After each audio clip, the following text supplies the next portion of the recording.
In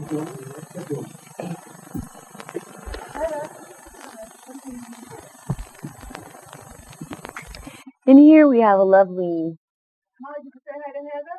Hi Heather, how are you? Hello. She's Heather. She's just Heather. So you know Michael Davinsky, you're from over in Australia, and this is Nikki, my counterpart, here in Paris. Mark. Hi everybody. Nice to have you here. Welcome. Welcome to my inner feeling. Okay, we ready? Let's do it. Doing your own.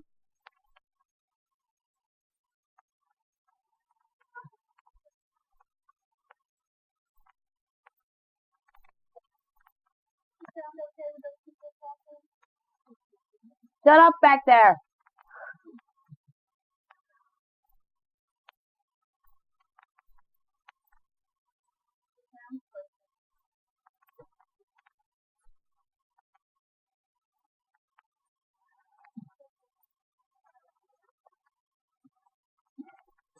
I tell you what, it's a pretty grueling show, though, to you. Mm-hmm. I mean, I thought the last one. No, this one's harder. It is indeed. Emotionally. Well, that's good though. Not harder physically. Staging's wonderful. Yeah. Yeah, we'll get into that in a minute. Okay. No, don't.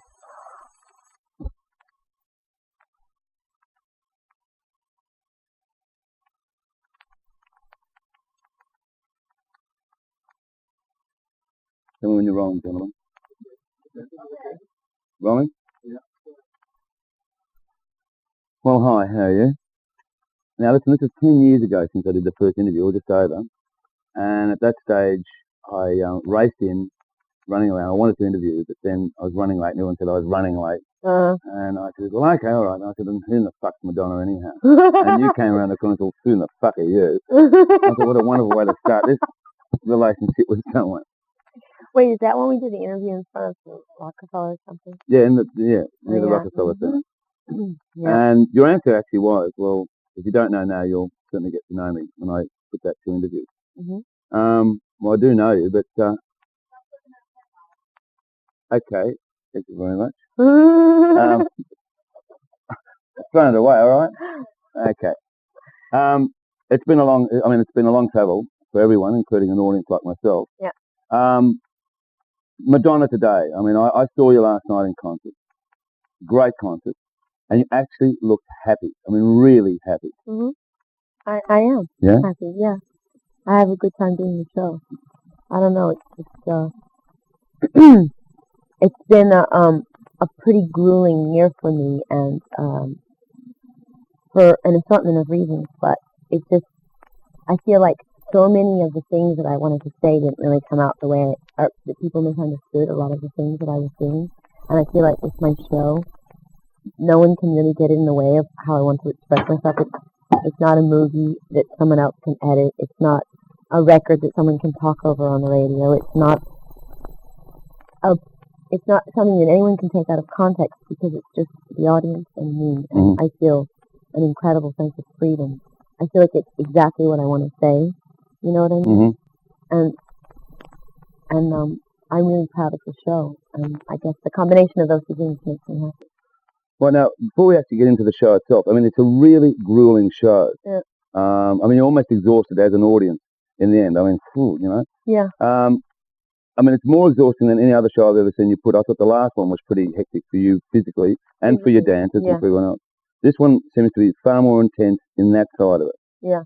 True? It's much more emotionally exhausting. I feel like this isn't the kind of show that I can kind of walk through, like if I'm tired.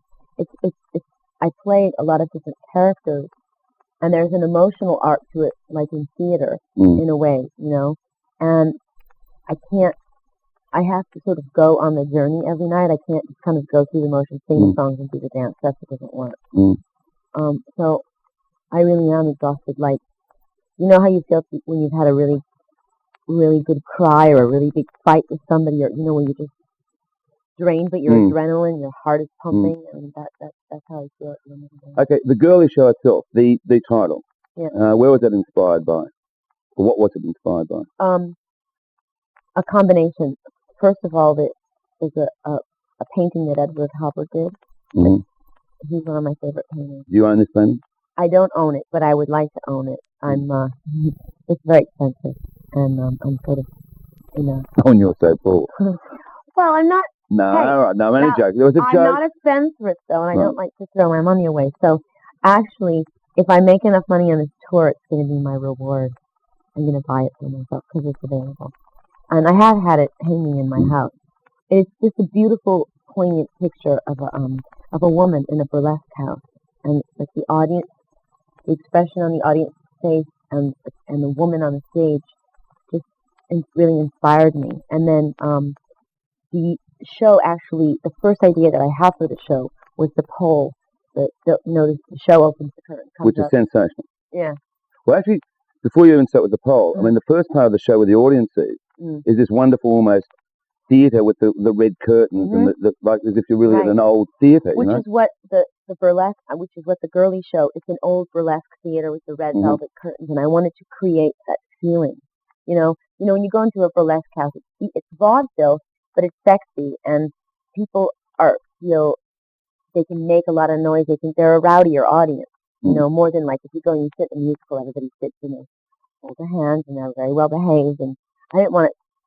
I like the connotations of a burlesque house. That the idea that's what, when you call something the Girlie show, I mean, that's, I'm sure, what is in people's heads.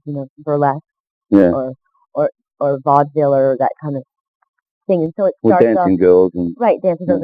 And the first visual idea that I had was I went to a strip club in Miami, and I saw this girl do this amazing dance on a pole, but it was only like a 6-foot pole or 8-foot pole, and it was so incredible, and she's such a great dancer. She had such a great vibe about her, and I just said, that's how I want to start my show. With one girl coming down this giant pole.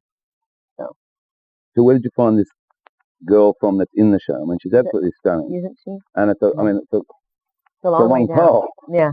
Well, she worked her way up to that. She actually worked with a circus guy, like a stunt guy, to work out all the routines. I had the stripper that I saw in Miami, and the circus stunt guy both worked with her and coached her for the moves and stuff.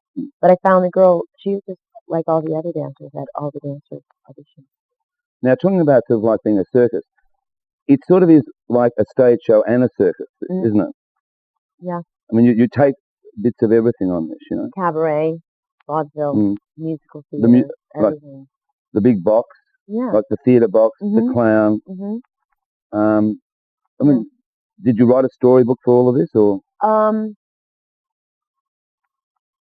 Kind of. I mean, the thing that bookends the whole show is the clown. The clown is the voyeur. The clown is the audience. And I start off, the clown is in the distance, and the clown's up here, and I'm down there, and the clown watches, and the clown keeps trying to understand me or get into my life or become a part of it, and we never acknowledge the clown's existence.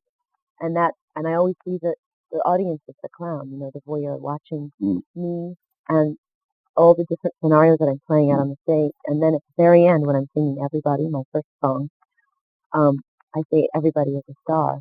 Yeah. And then it's turned around, and now I'm up in the place that the clown started, and the clown is on the stage, and now it's and you're watching switched, the dance. And I'm watching now the audience is, I'm the audience, and the audience is the spectacle.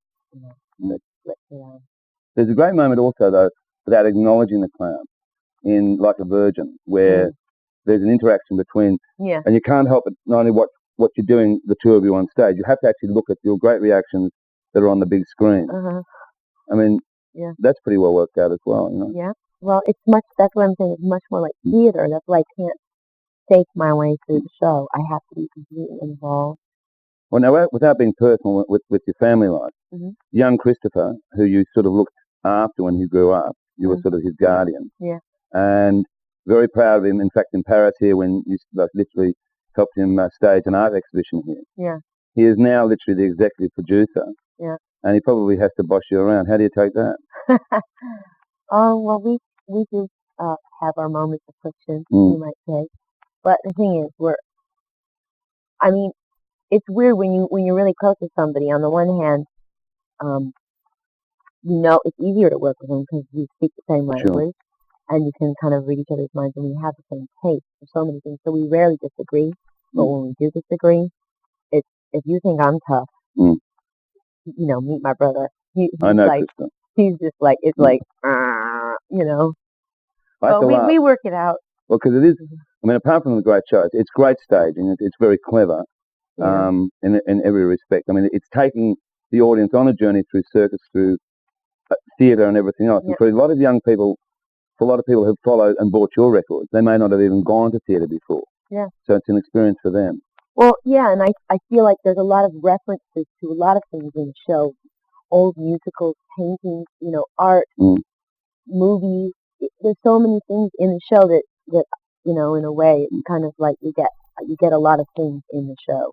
I mean, I'm sure there's plenty of people who don't even know who Marlene Dietrich is, or who, I mean, young kids. I mean, they've heard of her, but don't really know. And so I feel in a way, I feel like it's a good thing to be exposing into other things, not just like me standing in front of a band, kind of doing my record. Now, going back to Christopher for a moment, because it is two people guilty of crime here, putting this together. Mm. A crime? How dare Well, you no, I'm describe only it as saying that? crime in the sense if looking at In Bed with Madonna or Truth or Dare, whatever it was called in each country. Mm. There's a wonderful moment where your dad rings up and he sort of more or less says, well, maybe you'll change the show just slightly if I have to come along. Mm-hmm. And you're eating the soup and you say, no way, Dad. You know, Mm-hmm. it will take two of you now to have your dad to combat. You know. Well, it will, but you can be sure that my father's already asked that question. I told him because we are playing in Detroit, and I said, "Oh, Dad, you're gonna really like this show." And he's like, "Are you sure?" Is there, well, should I come? Is there anything that you think's gonna bother me? I mean, we already went through that. I said, "No, I don't think so, Dad. I think it's very sophisticated, and I think that there's a lot that you'll enjoy. And I never take my clothes off, so it'll be cool. Don't worry." He didn't ask us to. You're right. I don't think he's worried about my brother embarrassing him. He's worried about me. But no, within the show itself, for the first time of all the shows you've staged, I feel you really have a very close association and you almost interact with your band. Would that be a fair assessment? I do enjoy it. Yeah. Uh-huh. I mean, it's a great band. Excellent. I love them. Yeah. And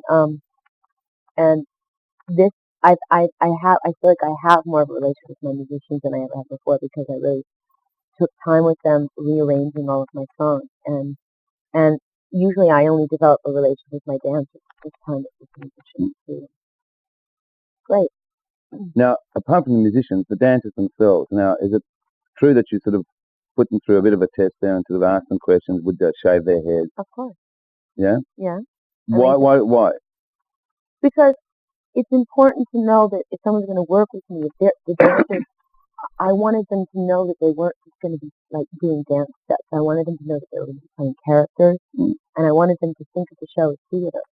So I wanted to know that whoever was going to be in the show was going to be open-minded, willing to experiment, adventurous, you know, and willing to go for cutting-edge theater. And if I asked them questions like, "Well, would you shave your head?" or "Would a guy wear a skirt? Would you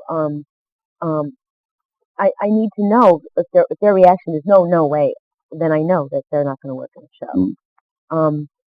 And by the way, I don't think I asked them to do anything absurd or abnormal or something that wasn't organic to what was needed in the show. But I also wanted to see what their personalities were like because you have to work really closely with these people, and it's a collaboration. So I also made them after I picked the people that I really liked and I found out, you know, which ones would shave their heads and stuff. I made them all sort of stand in line and they all had to tell me a story, like a joke or an amusing story, an amusing anecdote. I wanted to see if they had a sense of humor, and they did. Right. And it was very interesting. Well, now, again in Truth or Dare, when you followed the camera followed you through. I mean, it must be a relief, surely, on this tour that you don't have a camera in your face all the time. Hell yeah. I mean, that must have been hard. Yeah, it was. I'm glad it's not there. Why did you put yourself through that? Just because I wanted to document what life was like on the road and the insanity of it and how people are. And, you know, and I think it's fairly, I mean, there's plenty of stuff in it that I know a lot of people in the business know. They say, yeah, I mean, people can relate to it. And I think that people on the outside should see how much hard work goes into something like that. I was going to say, it was like sort of in that film, if you related, it was like Swiss Family Robinson going through their trials, their traumas, and their happiness. Yeah. And watching at the end, which I thought was very sad, when you all had to split, the tour was over, and it was like you're all losing each other as a I family. know, sad. Yeah. Now, there's another moment in that film which I think surprised a lot of people. A lot of people asked about it, asked certainly me about it, about when you prayed just before, you all got together Mhm. and prayed. Yeah. Do you still do that? Oh yeah. Uh huh. Every night, goes on. And do you always conduct the ceremony, or does other people play God during the? Play God. Well, I wouldn't describe it as playing God. It's just that it's my show, and I do see myself as the. No, I'm not saying play God, but I mean when one takes the prayer meeting. I lead the prayer. Yeah. Yeah. Every night. Is that important for everyone? I mean.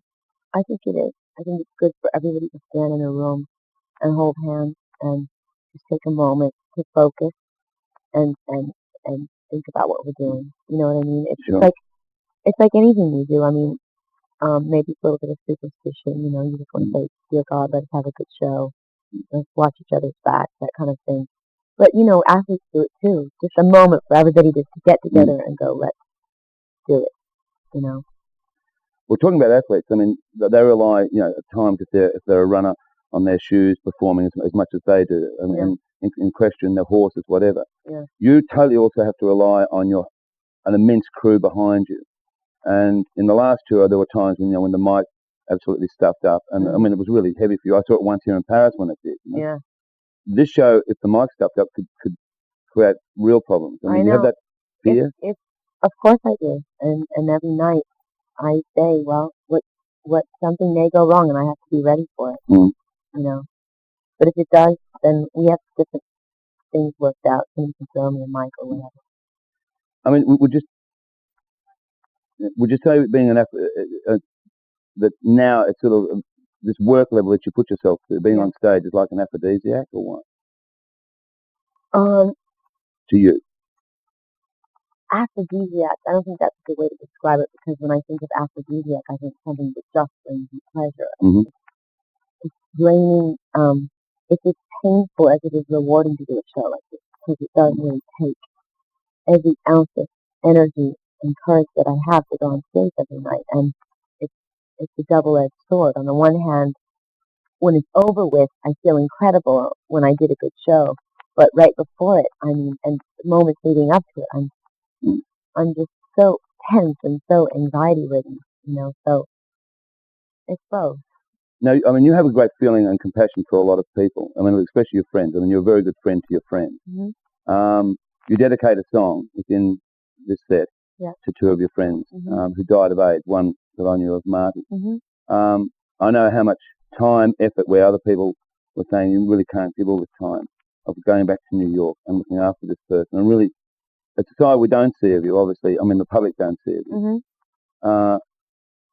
The AIDS thing is obviously, I mean, many of your friends have died of AIDS, yes, absolutely. And that's why I always think it's necessary for me to take a moment to acknowledge that. I mean, sometimes when I'm in foreign countries, I think, oh, I'm not going to talk about what the song's about. They're not going to get it anyways. But then I just think, out of respect to my friends and out of respect to all people who have AIDS or have died of AIDS, I don't think a shit whether they understand it or not. I just have to say it. So, I do. Now, with this show, I mean, as I say, I mean, the public absolutely loved it. I mean, it's been 5 concerts, London and now Paris. You obviously have to face sometimes a barrage of criticism, and people can just dismiss it, especially the London tabloids. I mean, do you ever get hurt though of some sort of criticism? I mean, that comes. Yeah. And how do you deal with that? Well, I try to put it in perspective, and most of the time, people that write negative things about me, they're not really writing about my work. They're writing about some personal feeling they have towards me, or they're just writing because it's easy to flag me off, But it does hurt me, and then a lot of times I'm amused by it. The thing that gets me through it is just concentrating on my work and relying on my friends. I mean, the opinions that matter to me are my peers, people that I respect, and my friends, and they're really supportive of me, and that usually helps me. true. One thing that amazed me with this tour and with this whole performance is that the songs have literally been rearranged, which is a pretty game move of any performer. I've got to tell you, you know. Mm-hmm. Like a Virgin. I mean, the whole lot of them basically. Holiday. Yeah. Holiday. You know? That's about that one, you know. Yeah. I mean, why? I mean, why put yourself through that then? Well, why just get on stage and do my records? I mean, you could just go out and buy a record. Mm. I don't get it. I mean, it's theater. I have to entertain myself. I don't want to sing the same songs over, and especially something like a Virgin and Hardy. They're old songs, you know, and for me to be able to perform them, I have to give them something new. I have to breathe new life into them, so I give them new arrangements, you know. All right, giving new arrangements. I mean, you've literally directed this show. In your film career, I mean, we've got. I mean, Body of Evidence. I thought you did a great performance. You said you didn't like it because it maybe wasn't what the performance you wanted.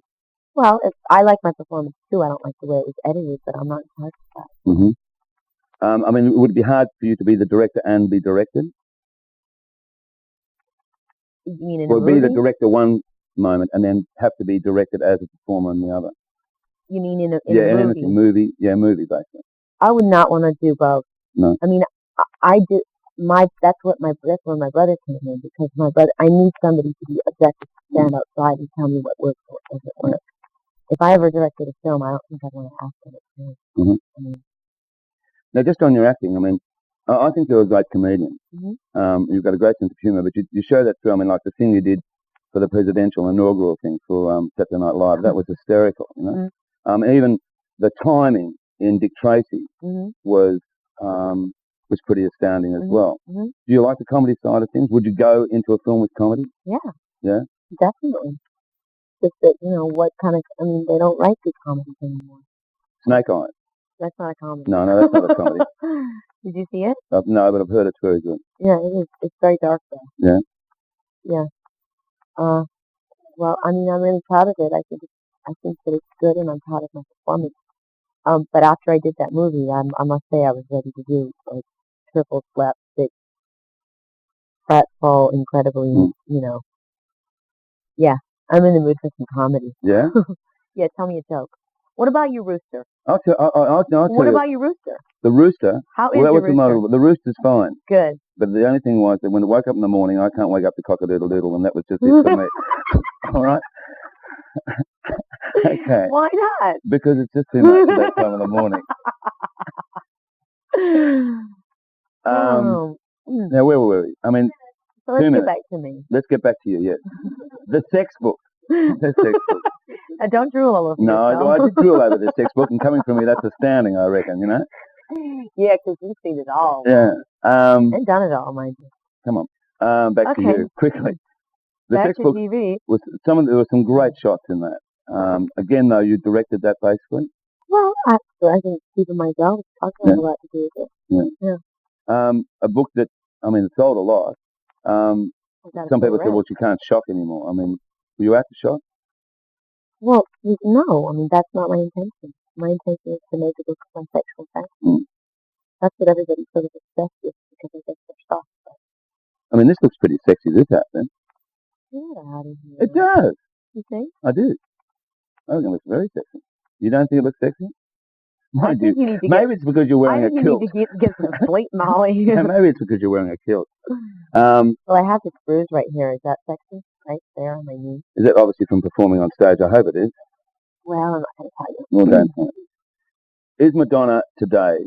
I mean, what else is there to do? I know. Oh, let me ask her. What else is there to do at the moment that you haven't done?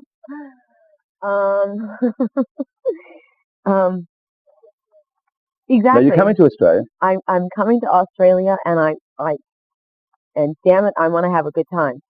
You've been telling me for 10 years that I have to come here, so I want to see kangaroos. Right. I want to hear everyone say good day to me. What else? You can have a barbecue. We'll throw a barbecue for you. And I want to have a Marmite sandwich. Yeah. Okay. Okay. What else? Well, what else? I hear they have some really, well, I've heard about the surfers and stuff. Mm-hmm.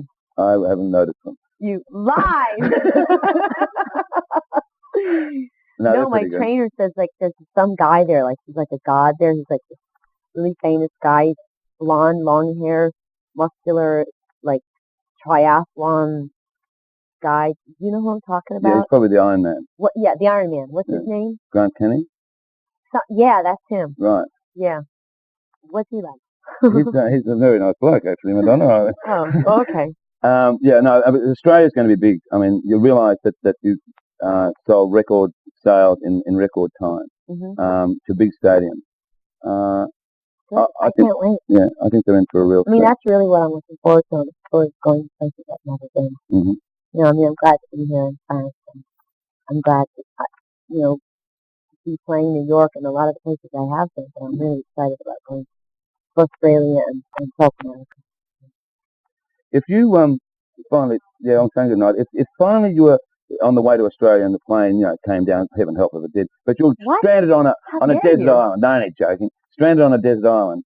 Who would be the two people you'd like to be with on a desert island? And what book and film would you like to see? Oh my God! Two people. Two people? Well, my trainer, he has to be there. And I don't know. It's a cross between my the woman that waxes my legs and my for God's sake.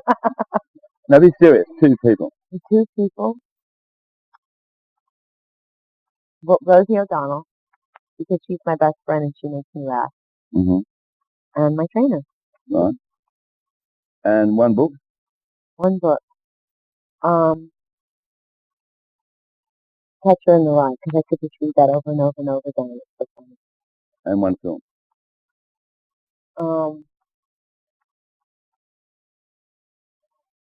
Studio. What movie can I watch over and over again? What's the one with James Stewart? With Mama Victory? No. The one they always show at Christmas. Wonderful Life. It's a Wonderful Life. That. Every time I see that movie, I cry. Well, it's time to go now, and it's been a wonderful. Hey, I was getting sentimental here, right? You just cut me off. I'm terribly sorry. Do you want? I haven't got a hand. Can I have a moment to cry? Absolutely. No, okay, that's it. Yeah. Isn't that boring? You probably didn't want this answer. That's me. No, I think that's exactly what we wanted. Because you had a wonderful life, right? I certainly have. Yeah. And there's many more to come. Yeah. Oh, incidentally, I mean, are you going to settle down one day, have a baby perhaps? Why can't I have a baby and not settle down? I'm just going to pop it right out. Thanks, Madonna. I'm looking forward to coming down to Australia, and I hope you don't have the baby there. I wish I could do it like a kangaroo. You know, they can jump around and like carry the baby at the same time. Okay, we better end this.